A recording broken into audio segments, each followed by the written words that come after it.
Welcome to Politics Done Right. I am your host, Egberto Williams. This is the progressive program that will take the mystery out of politics.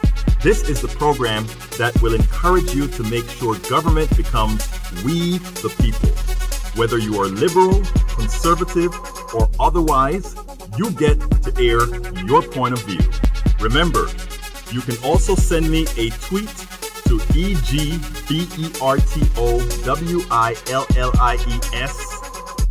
That is, at Egberto Williams. Let us engage. It is politics done right. 1, 2, 3, 4. Well, folks, welcome to one more edition of Politics Done Right. I'm Egberto Williams, your host. Thank you so kindly for being a part of the show.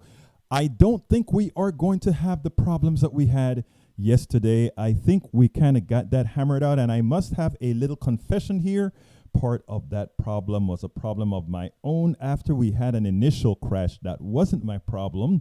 We had two instances of our transmission software fighting with each other. So I kind of figured that out last night, and after doing some tests and so forth, we expect, unless there are actual communications errors, we expect to have a clean access. Now, there's one part of Wirecast that isn't working as it should, and that's the part that is supposed to take care of cross-posting to other channels. So what that means is many times when we get our show started, what we have to do is go ahead and manually cross-post, which sometimes becomes a hassle, but you know what? When you're in this business, it doesn't matter if something is a hassle. If you want to make sure that your people see that which is important that what we do, etc., this is what we have to do, and this is what we will do. Folks, welcome aboard to Politics Done Right. If you're just getting here, remember what I've always asked everybody to do. As soon as you come on, please go ahead and share it on your wall, share it on your page, share it with Twitter. One of the reasons why we must do that is the algorithms on these big companies' site. The way they work now, the small operators, the small folks, the small programming, the small progressive programming, and actually I've understand from some of my friends on the other side as well, from the right wing, they seem to be getting affected as well. So this may just be trying to keep control on some very small areas. In other words, you know how it works in the plutocracy, right? There's no real left and right. I wish a lot of folks started to realize much of that. There is a fringe right that they like to say, and there's just a fringe left, and I guess we're the fringe left, and they're the fringe right. But everything occurs in this country between the rails, the right rail and the left rail. The plutocracy really owns them both. And those are the things that we try to get across in what we talk about. Now, that said, this afternoon, I want to talk about the Democratic Party, the factions within the Democratic Party, and things that we have to do as a Democratic Party. Those of you who are Democrats, if you are a Republican, hey, have your input as well, because that is what we're all about here. In fact, don't even consider becoming an independent. Consider joining the fold, or even just consider voting the way one is supposed to vote. Again, if you're just joining us, I just saw a whole flush of people just join us. Please go ahead and share. That's the way we get started. Let me bring this up on the phone as well, because you know what? We got 2 computers here, 3, 4, 1 show, 4 computers. Well, the phone is a computer as well, as you know. It kind of gets here, so you know how that goes. I met with my friend that I think I just saw him. Hey, did I just see Brewski? I thought I just saw Brewski online. If that's Brewski I see online, we actually came by and had a little talk this morning and said, hey, you need to get yourself some hands. And that's what, I think he's right about that, until at least I get it a little better automated. But anyhow, folks, today's subject is one that we have to discuss. It's hard. I wrote this blog and I put it on the Daily Kos, the largest liberal, the largest progressive site. Both what I like to call it is the largest progressive site, the largest Democratic site, the largest liberal site. All three of those things apply. Now, I wrote an article, and that's going to be the blog of the week today, that really, it got a lot of attention. But a lot of the liberals there, a lot of the Democrats there tore into me like no other. And they called me divisive, and they called me just about every name under the planet. And the reason they did that is I think it's a lot of the resentment from having been a strong Bernie supporter, and they look at everything I say on the site. I'm one of the front page writers on Sundays.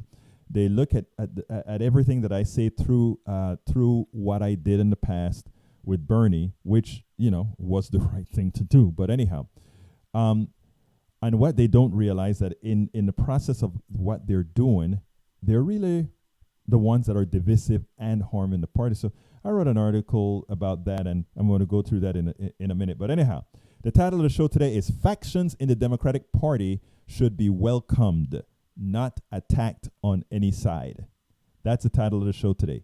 Factions in the Democratic Party should be welcomed, not attacked on any side. Subtitle: It is important that factions in the Democratic Party take on the issue of their differences sooner rather than later, as there is much festering on what should be the country's policy direction. I mean, some people want single payer, some people don't. Some people want family leave, some people don't. Some people want a bigger state, some people don't. I mean, to put it bluntly, what I've actually been seeing is some people many of the Democrats I saw attacking some of what I've written actually seemed like they were more what I call the progressive, or rather the Republican light. In other words, what I try to tell folks all the time, if you're going to be a Republican light, be a Republican, because folks don't vote for Republican light. They vote for the real thing.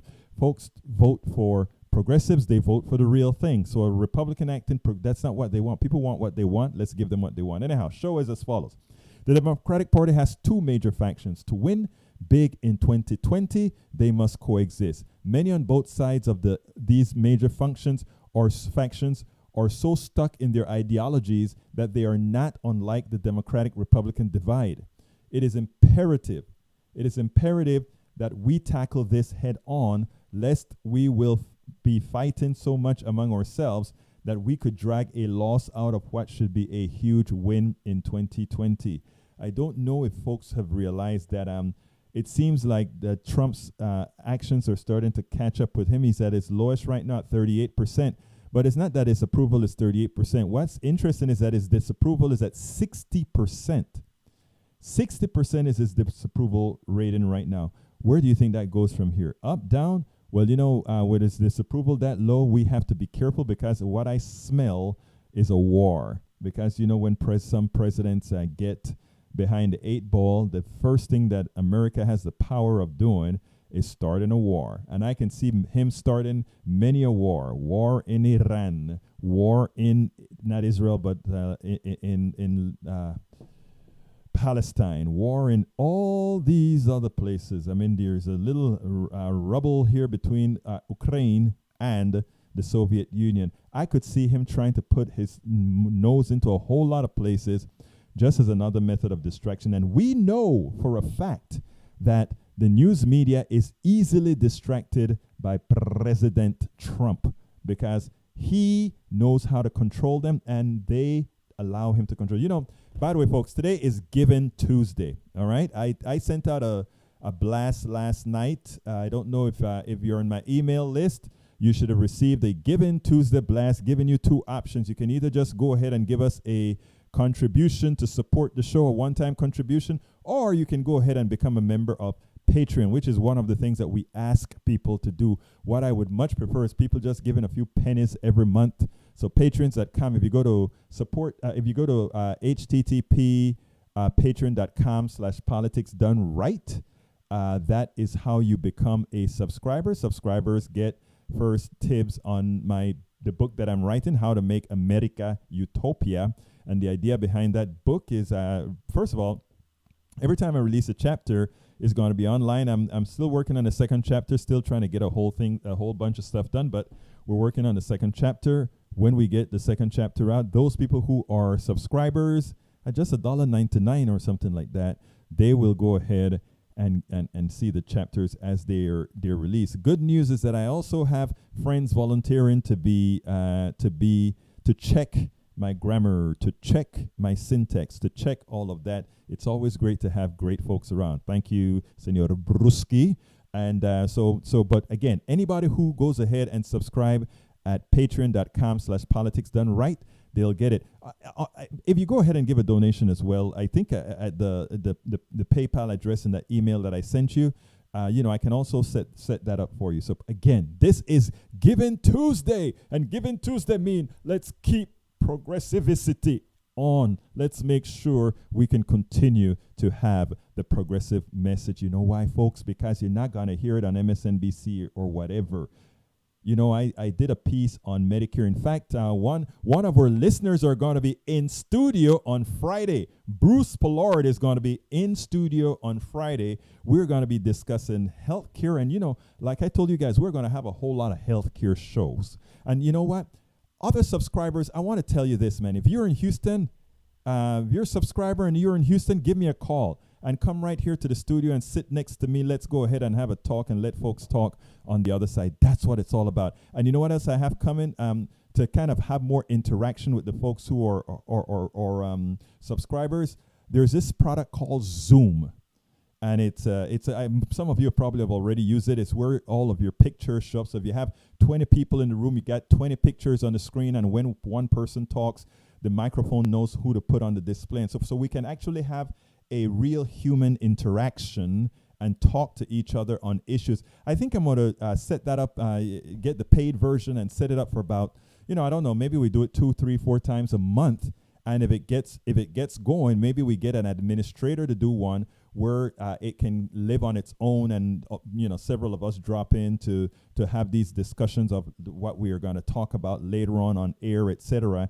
And like I said, if you're in town, if you're not here in town, but you listen to the show, you're subscribing to the show, and you happen to come to Houston, give me a ring and then come on over to the studio. We'll sit down and have a chat, either here at the studio in Kingwood or at KPFT, the studio in Montrose. Because you know what? The kind of progressive media station that I believe in, and if you take a look at all the videos we do at the station as well, I think unless we are close to the people, we cannot report to the people. We cannot accurately tell what the sentiments of the people are. I think that's what a lot of the folks on MSNBC and all these stations get wrong. What happens is they're talking from an elitist point of view, and I don't mean that as an offense. I just mean that they're not on the ground talking to people. Personally, I'm not only on the ground here in Houston talking to people, but whenever you see me in Washington, D.C., whenever you see me in New Orleans, whenever you see me in Seattle, whenever you see me in Portland or whatever, going to these different conferences that I go to or partake in the groups that I'm in, I don't only go there for that particular, to be in that group. What you'll see me do a whole lot of times is just walk the streets. And when I walk the streets, I'm a friendly guy. I go up and I speak to people. Maybe that guy that is sweeping the floor, I want to get a little bit of his history, see where his head is at, where that part of the country is at. If I'm in D.C., I'll go on the mall and I'll just, there are visitors from out of the country on the mall all of the time. So I'll talk to them to see what they think of the United States, the flavor they're getting of the United States as they're coming in from France, from Nairobi, or wherever they're coming from. So my body and knowledge come from not just what I read in a book or in a newspaper, but also talking to people, because as I talk a hell of a lot to a lot of people. If you take a look at what we did in at Netroots Nation in New Orleans, this is interesting, right? I mean, this is great. I'm sitting down on Media Row. We're on Media Row in New Orleans at the Netroots Nation. And all the different medias are there, and most of the times they are sitting down, twiddling their fingers. And what am I doing? 2 things I did. I had a spotter, one spotter, just a friend as a spotter, to just go ahead and pull people out that seem interesting, because, that is a show where everybody goes and do things. And I asked them to pull somebody in. And if you look at what I did in New Orleans, we had over 45 interviews with people of all stripes, from the big time politicians right down to somebody that is just an activist doing the work of the activist.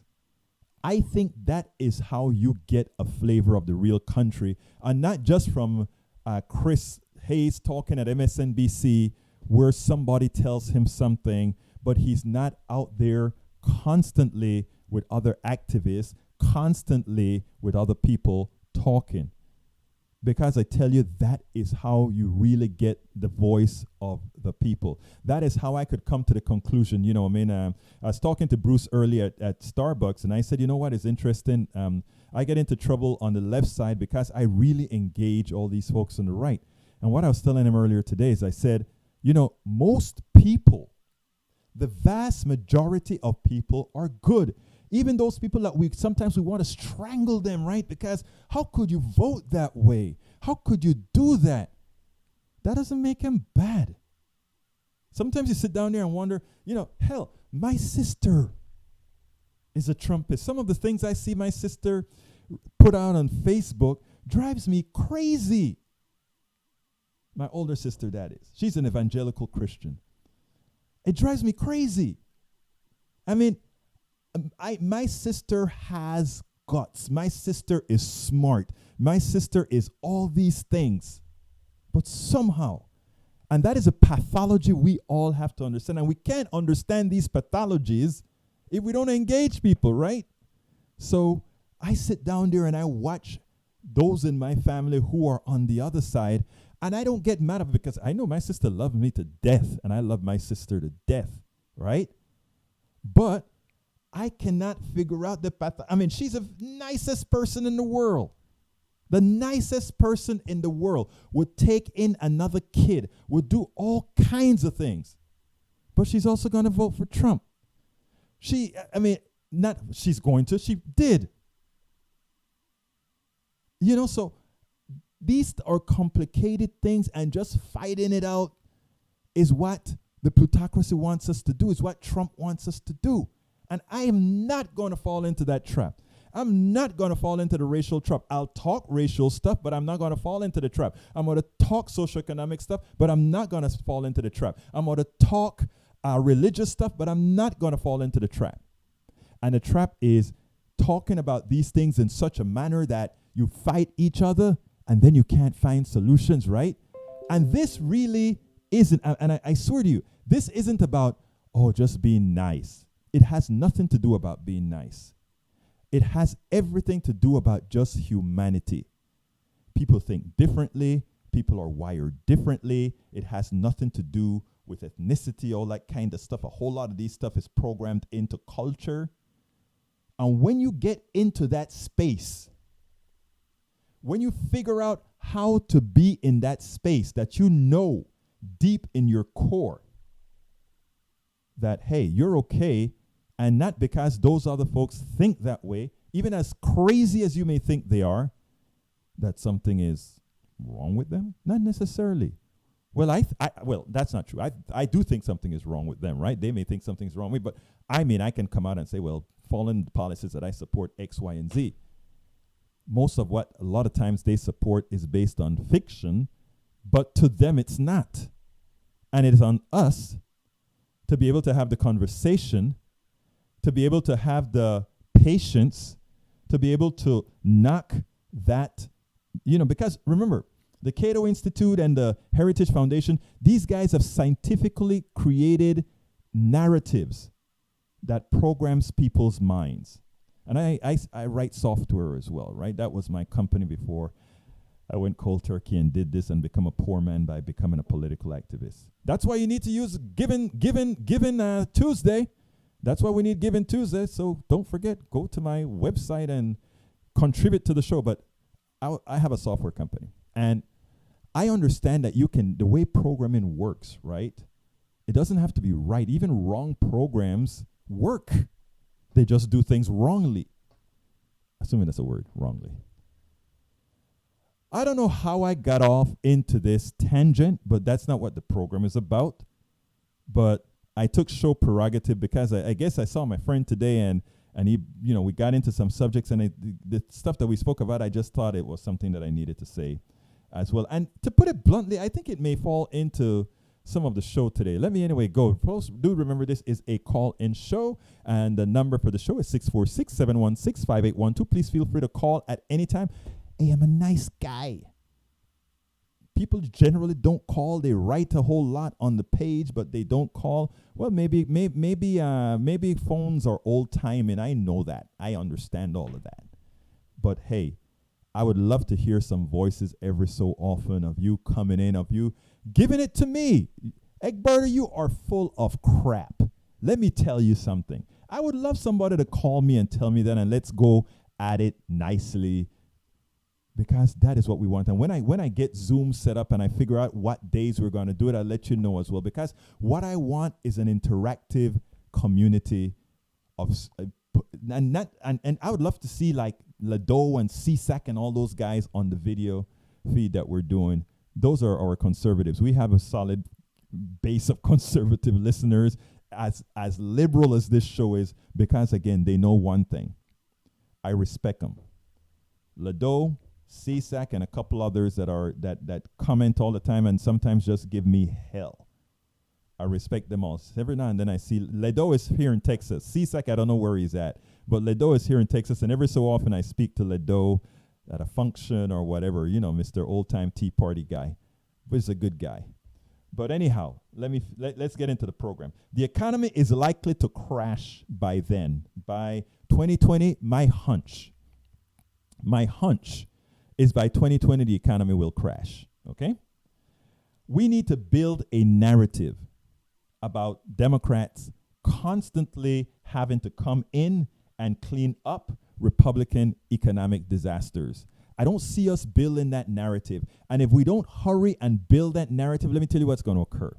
What's going to occur is a crash could get Mr. Trump reelected. Let me repeat that. A crash, it's against conventional wisdom, but hear me out. A crash could get Senor Trump reelected, because here's the deal. If Democrats don't build a narrative, here's how he's going to build a narrative. Well, the first 2 years of the Trump administration, the economy was rocking. The economy was going straight up. It was, we know, a continuation of the Obama economy, and the line is using the same path, same slope, everything. But he doesn't have to follow facts. He just have to say things, the media pick it up, they rebroadcast it, and that's what happens. And what we don't do is we don't get the narrative. We don't go out there and take the narrative. So here's what he's going to say. He's going to go out there and he's going to say, oh, yes, on the first 2 years. And then what happened? We elected Democrats. There was this blue wave that came in. And with that blue wave came a recession. Folks, I was asking Nancy Pelosi. I was asking Chuck Schumer. I told Cory Booker in New Orleans, where is the narrative of what's going to happen to the economy? He smiled. Here is the thing. The economy is likely to crash, and they have probably exacerbated that crash with the fatality of the tax cut scam.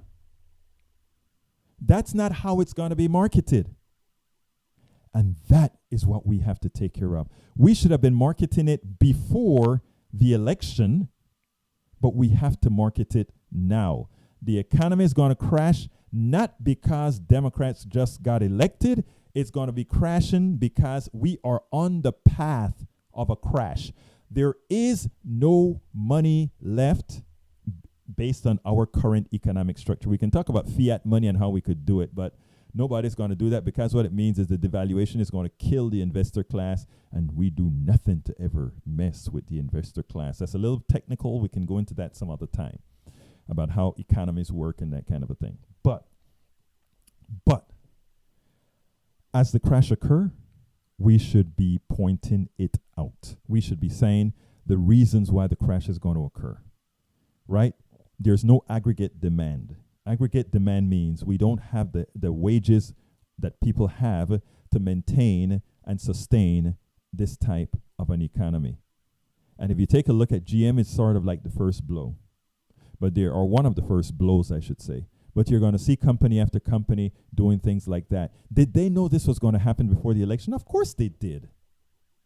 But they don't want to lose their tax cut, right? They didn't want to lose that Senate because that Senate was going to get rid of a Democratic Senate with the House would have gotten rid of some of the tax cut. Only if we elected a whole bunch of progressives would we have gotten the entire thing back. But wishful thinking, that's not going to happen at all. Okay, so the economy is likely to crash by then. We need to build a narrative now about Democrats constantly having to come in and clean up Republican disasters. I wish we would hurry and tell that narrative, but we're not doing the job. We're not doing the job, but I wish we would. Okay, so folks, here is the deal. Do you know what time it is? It's time for the weekly blog post.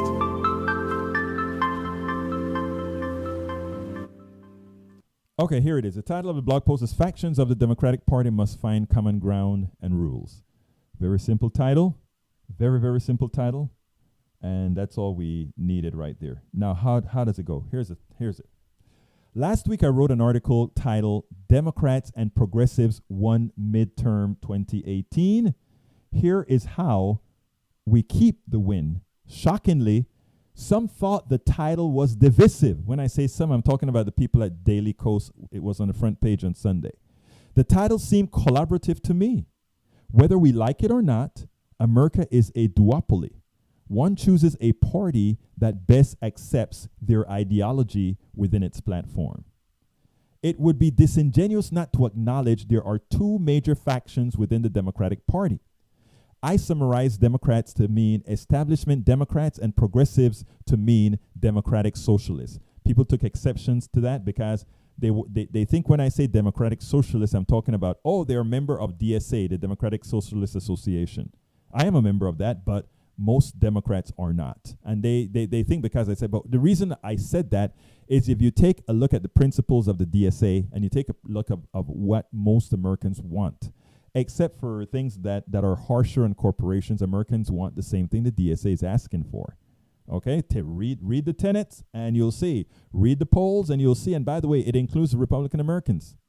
So therefore, that's why I made that distinction. There are those who are corporatists. There are the Democrats who are corporatists. They're what we call the establishment Democrats. They love Wall Street. They think that we need a solid stock market. And if we have a solid market, they even believe in trickle down.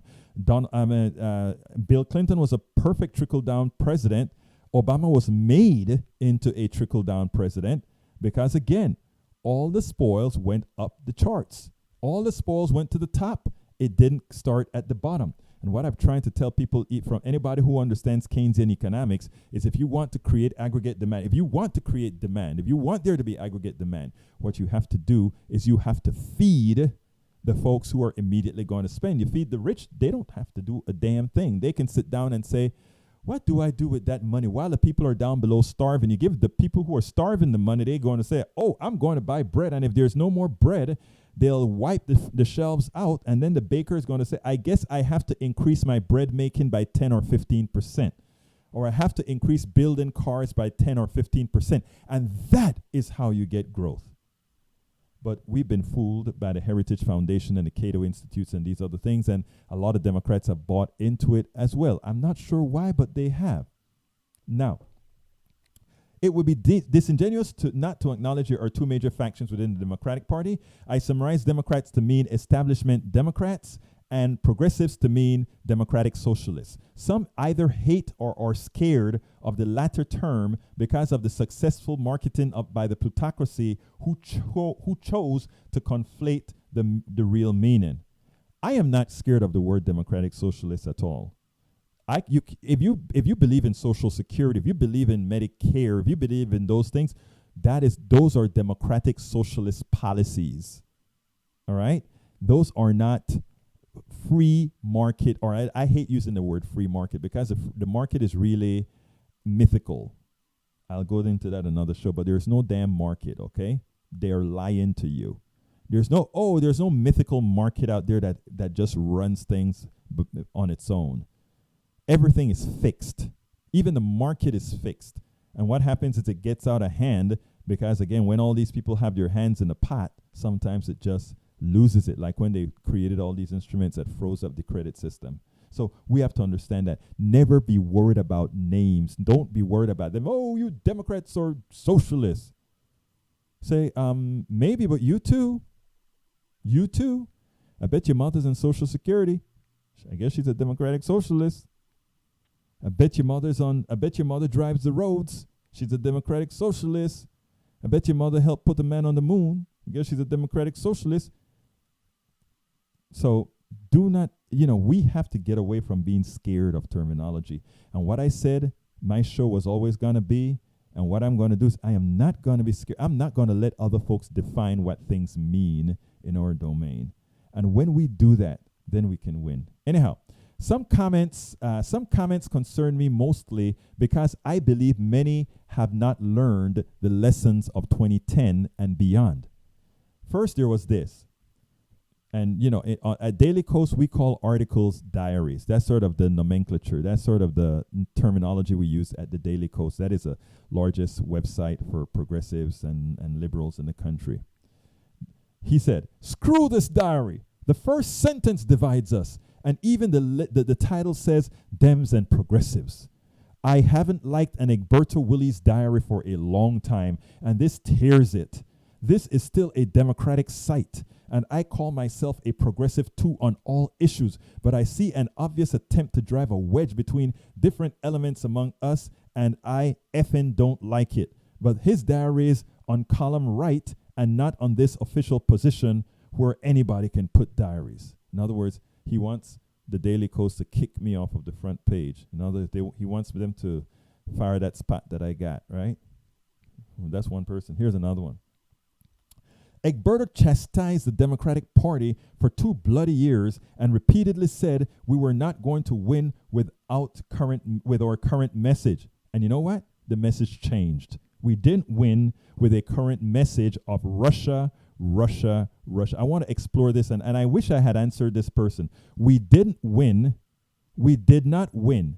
Democrats did not win with the messaging Democrats had in the beginning of the Trump administration. It was all about Russia. It was all about the election was stolen. It was all about all these issues that wasn't going to put a bit of food on anybody's table or do anything for them. As soon as they started talking Medicare for all, as soon as they started talking all these other issues, then we won. That's what I was fighting for at Daily Coast. That's what I was trying to do out there. That's a narrative I was trying to change. I wrote an article said, screw this stuff about Russia. That'll take care of itself. But Russia is not what's going to bring down the president. They wanted it to be that. Rachel Maddow spent weeks and weeks and weeks and weeks talking about Russia. Has anything come out of it? No. Why? I mean, it's not that he's not in collusion with Russia.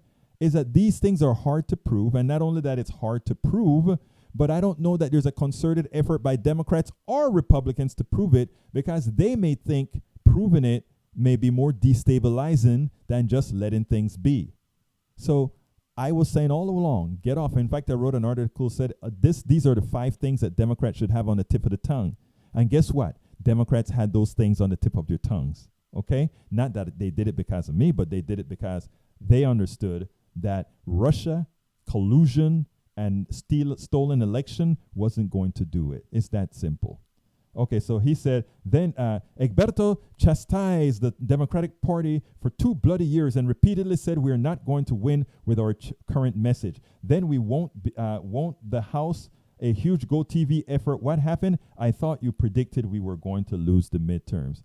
I said if we continued with that messaging, we were going to lose. And please, my friend, you don't have to tell me about Go TV, because I didn't only go TV in front of a camera. I went TV on the ground in Latino neighborhoods. I went TV right here in my Kingwood neighborhood. I did Go TV in my neighborhood, and likewise, I made a hell of a lot of phone calls for Beto O'Rourke and others. And the day of the election, I was summoned by one of my friends at Indivisible Houston to come into the party office to make telephone calls. So no, I'm not somebody just talking here, just talking my head off, blow hard. I'm doing this every day, and where possible, I go out there in the field and I do the job that folks direct me to do. And notice I said I do the job folks direct me to do. And the reason why I can be a talking head here and I can command this domain here because I can pull all information out and put it out there the way I see fit. But when I'm in the field, they tell me what to do. They tell me what's best actions to have. They tell me what they know is going on. When I work with Swing Left, they tell me what to do. When I work with Indivisible, they tell me what to do. There are times I have suggestions, but you know what? That is what we better learn to do. Use those who are experienced. And I said that for one reason before I continue with the blog of the week. There's a problem also within the Democratic Party where they love to use consultants. Consultants that know nothing about the people. We could have won Beto. Well, Beto did a good job, so I'm not going to go to Beto. But other folks, they have consultants telling them how to talk and where to go, and in particular communities, they don't have people who live within the communities doing the work as consultants because people know them, have faith in them. They go get somebody in Washington. I remember particularly with the coffee party, something to that effect happened earlier on. We spent a whole lot of money because we thought you had to have these consultants. You know who's the best consultant? That person who lives in the neighborhood. If I want to know what's going on in Kingwood, there are quite a few people I can go ahead and ask in Kingwood what's going on. If I want to know what's happening in South Park, if I want to know what's happening in Studewood, those are the people you talk to. You don't need consultants for that. And guess who realized that? Beto O'Rourke pretty much realized that. Continuing now. This is the other message now. Daily Kos is becoming a joke. How many days or weeks will pass before you write about how Pelosi and company are already attacking progressives instead of Republicans? Common Dreams covered it. Now Daily Beast does too. Huh? But Daily Kos is completely silent. Here's the deal. I am supporting Nancy Pelosi as Speaker. I am supporting Nancy Pelosi as Speaker because she's damn good at her job. I'm supporting Nancy Pelosi as Speaker because there's nobody else that good on the job. But I'm very disappointed in Nancy Pelosi because she has not built a bench. And I'm very upset with all those old people in the Democratic Party who have not built a bench. There are a lot of young people that need to come into the fold that aren't there yet because these guys are just occupying that space. These are people in their middle to high 70s and 80s. You have to build a bench. So I am not going to say because I know Nancy, we should have somebody younger there, that Nancy Pelosi shouldn't have the job. The practical thing tells me that based on her experience, based on her know-how, that we need to have her as Speaker. Now, here's a kicker, and here's where we're not going to play. The progressive wing of the party must make sure that she doesn't do what she's trying to do, and that is somehow morph Medicare for all into some plutocratic form of healthcare to keep these damn corporations propped up. That is what we have to watch. That is what we have to make sure doesn't occur. Continuing with the blog, we manufactured wins in Texas by bringing down two of the most potent Texas Republican congressmen with tremendous Republican Party establishment support. We expanded the base by bringing out folk yearning for a message that resonated with them, a progressive message. In my county, Harris County, a bunch of progressives from Swing Left to Indivisible and Black Lives Matter mobilized District 7 by knocking doors, having town halls, and phone banking on healthcare and more. We had progressives like Judge-elect William Bill McLeod. William Bill McLeod. He always told me I say his name wrong. I think I did it right this time. We had progressive judges like William Bill McLeod spend his own money to create a county-wide ground game. The county party establishment only picked up after it generated excitement and its success was undeniable. In other words, the party wasn't in for that. Bill he asked them to do it. They said no. He went ahead and he put together a ground game. I went there and stuffed some envelopes and stuffed some door hangers with them a couple of times, because you know what? We all knew it had to work. And he did that ground game, and when the excitement was seen by the powers that be, they came on board. Thank you very much for having come on board. But my God, we have to be able to see things, not, see things ahead. Think about how much better it could have been if he had more support. We ferried Culberson out of there. Culberson, that powerhouse, supported by the Second Baptist Church, we got him out of there. A shocked evangelical pastor, one of the political makers in the state, could not hold back his emotions as he referred to Democrats as godless. No, we just won. We just won. And let me put that sign up. Anytime I do that, I like to put the sign up. You know what? We won. We won. We won. I had to put that little vacuum on. Okay, let me go ahead and put back the Unite Democrats on. Okay, here we go. Continuing. If one looks at the successes throughout the states, it is clear we mobilize on decidedly progressive messaging. Not on Russia, not on the election was stolen, on a progressive message. It is ironic that we are making the argument today Democrats feared to make in 2010, 2012, 2014, and 2016. Imagine if we had not allowed Republicans to set the narrative because of our timidity to take a stance. We could have made the same cases in past elections that we are making now with conviction. When they spoke about throwing grandma under the bus off a cliff or about death panels, we should have come back with sanctioned murder by politicians, insurance companies, and others who supported the former system. When they spoke about socialized medicine, we should have had every Democrat traveling with contingents displaying how France, Taiwan, and Canada work with interviews from real people. Not saying, oh, the Cato Foundation says there are wait times. We should have had people on the ground. We should have people on the ground in France, people on the ground in Germany, people on the ground in England, people on or the United Kingdom, people on the ground in Canada, with mics in their face. We should have been in those hospitals in these other countries, showing whenever they talk about socialized medicine and they make it look silly or they make it look foolish. We should have been in those other countries with a mic and a camera. And then we should have been back here in the country, and we should have had YouTube made, Facebook Live made. We should have all these things done. But we're lazy. We're looking at consultants. And you know what kind of consultants beat the crap out of us then? I mean, yeah, they didn't do it numerically, but they did it where they had to do. A whole bunch of folk on a Facebook page who created these kinds of videos for their point of view. We could have done that. And we can do that in the future, because what we are standing for is what works. We don't have to ask if it maybe works or whatever. We can go to the places where it works, get videos, get interviews, just bring this stuff out. And not only that, carry a couple Republicans with us. Go ahead and create a let me ask, I want to continue the blog, but I want to tell you how, why consultants are lousy, right? If I had the money and wherewithal, this is what I would do. I would create a posse, a group of folk. I would get 10 Republicans that completely disagree with me on healthcare. And then I'll get 10 Democrats that completely agree with me on healthcare and say, hey, how would you like to have a free excursion? I'm not arranging anything about talking to people, that we're just going to go to these different countries.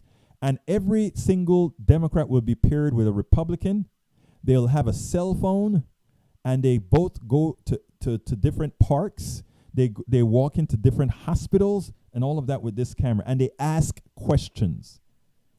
I am so sure of the answers they would get, especially for the Republicans, that I almost guarantee you that Republicans will come back here. Those 10 Republicans we took on a trip would come back here and say, guess what I saw? But there is no, these consultants don't think that way. They don't think about, let's talk to the people. Let's do these things. You see, they can't do that. Trust me, the Republican side cannot do that. We understand why they can't. And they can't because the answers will not be satisfactory for them. But we know progressivity works. We know that's what people want. So we have the option to do that. We can say, hey, Republicans, free vacation, and make an issue out of it. But we don't think outside of the box. We don't. But if we tried, just think how effective we would be. Just think how effective that would be. But anyway, continuing with the blog, right? When they spoke about socialized medicine, we should have had every Democrat traveling with contingents displaying how France, Taiwan, and Canada work with interviews from real people, from real doctors, from real nurses. But timidity and laziness was the order of the day. We can make similar arguments for many other progressive tenets, from education to family leave and many other. I remember when they did a point, these French folks wanted to move to the States and realized they didn't get a month vacation. They had to pay for health insurance and all these other things they had to do. Suddenly they didn't want to come to America so well, Suddenly they really didn't care about America. We have to be able to tell the narrative the way it really is, because the way it really is good for us. The way it really is bad for them. All we have to do is get off our butts, because the country would be with us. And when they bring the social issues up, that's for another day. But anyhow, continuing.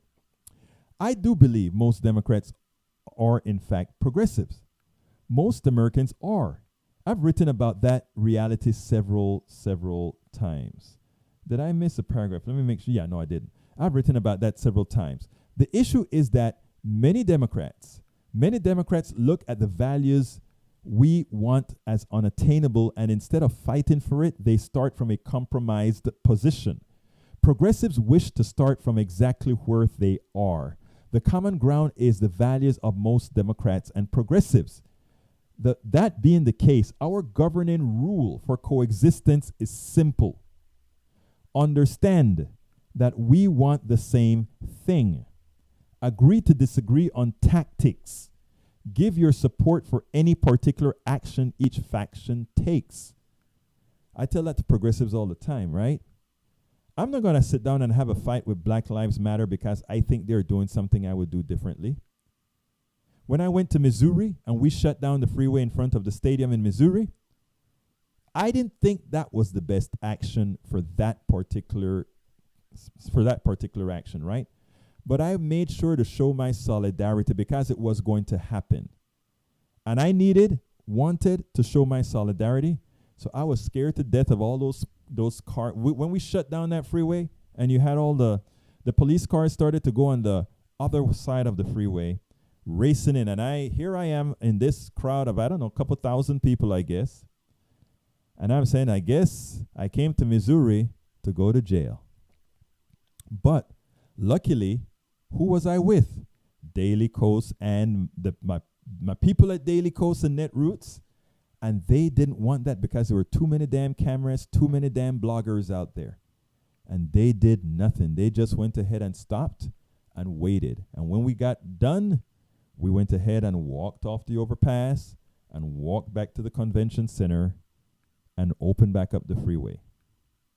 But like I said, I hadn't seen the action. I didn't know what the purpose of the action was. Maybe I'm an old timer, I don't know. But I became a part of the action. I showed my solidarity, right? And that's how that means the next time I have a disagreement with that group, or whenever I have they know that the solidarity is there. And if for some reason I choose not to do a certain thing, they know that when something matters to them, I'll be there. Others will be there. If we keep that in the back of our mind, solidarity, you don't have to agree with all these things. What you have to do is not condemn, is not think these people have a bad heart for what they want to do. not think that somehow, solidarity means I am your ally no matter what. And if we think that way, if the establishment Democrats and the progressive think that way, we can fight in primaries. We can fight to get our most progressive, in our case, the most progressive person, maybe in their case, the most neoliberal person. Doesn't matter to me. We try to sell the progressive ideas. I think they normally win, even over the democratic neoliberal ideas. I think they'll win. But you have to be willing to be in the fight. And nothing is going to be given to you. You have to go ahead and earn your position. That's one thing with the neoliberals as well. They earn their position, right? They have people convinced like crazy that those things matter. We don't.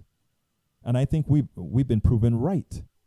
So that's what I want to say about that. So anyway, continuing. The issue is that many Democrats look at the values we want as unattainable, and instead of fighting for it, they start from a compromised position. Progressives wish to start from exactly where they are. The common ground is the values of most Democrats and progressives. That being the case, our governing rule should be coexistence. Understand that we want the same things. Agree to disagree on tactics. Give your support for any particular action each faction takes. However, one less conciliatory note, however, there is a small faction within the Democratic Party that is too damn close to the plutocracy. They make our messaging more difficult because even though they are not as bad as the Republicans, they put business interests first instead of societal interests. We must earn their exit by showing them, as Beto O'Rourke almost did, that small donations can win the day. What I mean by that is they tell us all the time the reason they have to be so close to that plutocracy is somehow they can't survive without them. Somehow they must have them. Why must they have them? They must have them because that's where the money is. That's where the moolah is. And that's what they genuinely believe. And that is what we have to take out of their frame. Anyhow, let me go to our messaging. Senor Michael Rodnan, the two-party duopoly can only hold sway so long as independents don't achieve true majority polling support. Independents consistently vary around 40 to 50%. It's so close, I can feel it. I hope you're right. Running again, Democrats did shift their message towards popular issues that matter to the people. Those comments you've read often come with faulty premises which lead to wrong-headed conclusions. Absolutely true. Nancy Pelosi is a bad choice, not because of her age, but of her policy. I agree with that, and I think I mentioned that the policy, I don't like the neoliberal policy or the policy of not wanting Medicare for all, etc. But again, her leadership is impeccable. And I don't think you have a leader. This is my personal opinion. You can feel free to disagree, but I don't think we have a leader that can push things like she can. And the other thing is that we can force her hand as a leader. We can force her hands. The Democratic caucus, we have the largest progressive Democratic caucus that we've ever had, and that holds a lot of sway. And we can hold, we're not going to get everything we want right away. The only way for us to get everything we want is if we elect a lot of progressives. And to do that, it's not just electing progressive. It's first, why do we need programs like Politics Done Right? Because what we have to do is we have to take the mystique out of progressiveness, right? A lot of people think progressive, democratic socialism and all of that, these are fringe things, not realizing what they mean and not realizing that they've already said those are the policies they want. So we have some work to do. Democratic activists, progressive activists have work to do if they really want progressive policies passed.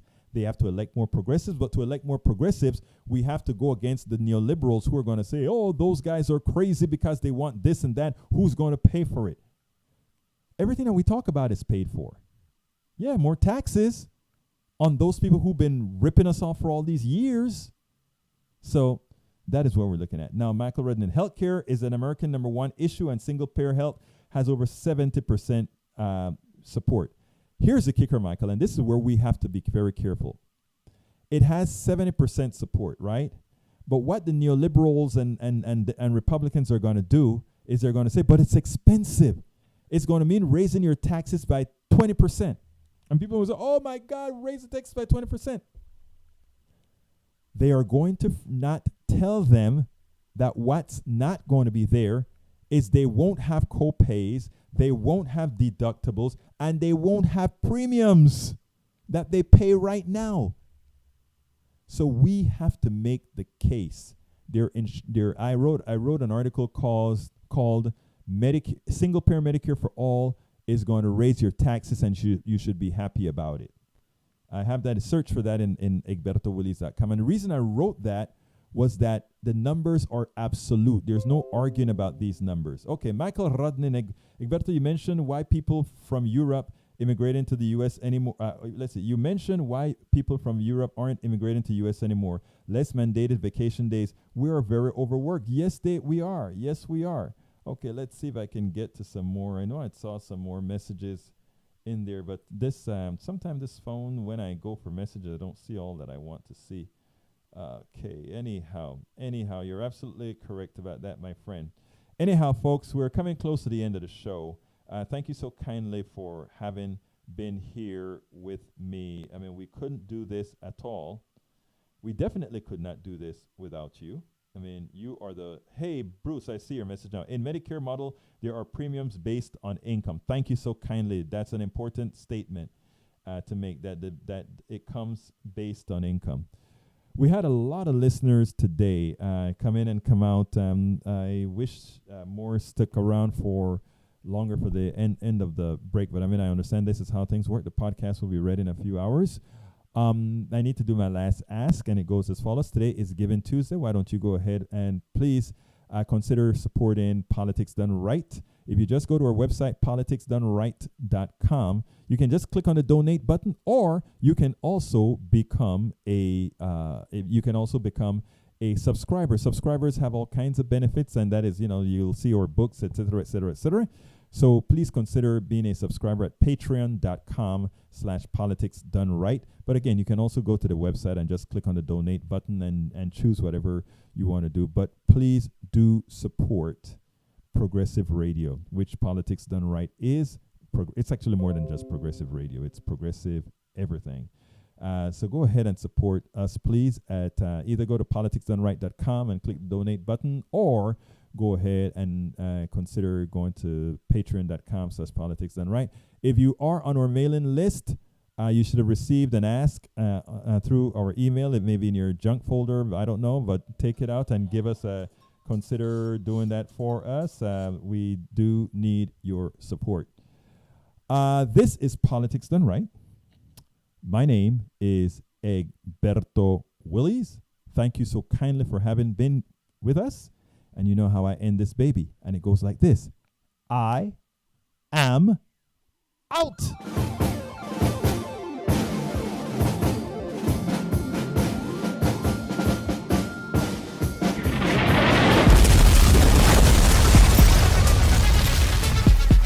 Welcome to Politics Done Right. I am your host, Egberto Willies. This is the progressive program that will take the mystery out of politics. This is the program that will encourage you to make sure government becomes we the people. Whether you are liberal, conservative, or otherwise, you get to air your point of view. Remember, you can also send me a tweet to EGBERTOWILLIES. That is at Egberto Willies. Let us engage. It is Politics Done Right. 1, 2, 3, 4.